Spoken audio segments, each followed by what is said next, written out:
பாஜக தான் தமிழின விரோதி என தொடர்ச்சியாக போலி பிரச்சாரம் செய்து வரும் திமுக, தமிழர்களுக்கு எந்த நன்மை கிடைத்தாலும் அதற்கு எதிராக பிரச்சாரம் செய்ய தொடங்கிவிடுகிறது.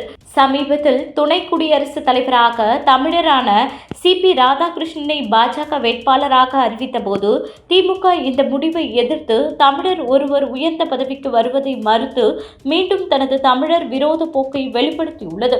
இதேபோல் 2006ஆம் ஆண்டு மறைந்த முன்னாள் குடியரசுத் தலைவர் ஏ.பி.ஜே. அப்துல் கலாமை குடியரசுத் தலைவராக நியமிக்க எதிர்ப்பு தெரிவித்து தமிழகத்தின் பெருமைக்குரிய ஒரு தலைவரை உயர்ந்த பதவியில் இருந்து தடுத்தது திமுக.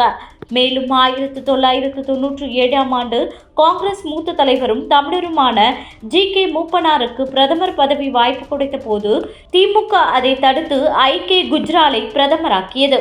இது தமிழர் ஒருவர் இந்தியாவின் உயர்ந்த பதவியை அடைவதற்கு எதிரான மற்றொரு எடுத்துக்காட்டாக அமைந்துள்ளது. இந்த நிகழ்வுகள் திமுக தனது அரசியல் நலன்களுக்காக தமிழர்களின் முன்னேற்றத்தை புறக்கணிக்கும் ஒரு முறையான போக்கை காட்டுகின்றன.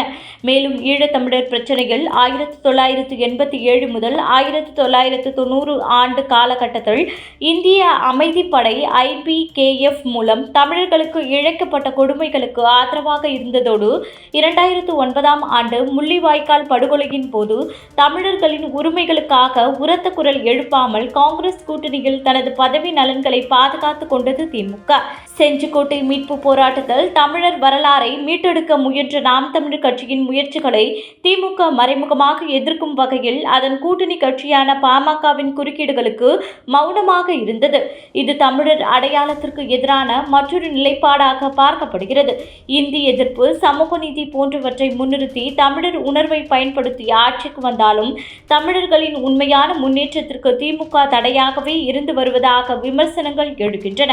இந்த வரலாற்று நிகழ்வுகள் திமுகவின் அரசியல் தமிழர் விரோத போக்கை அமல்படுத்துவதாகவே பலரால் கருதப்படுகிறது.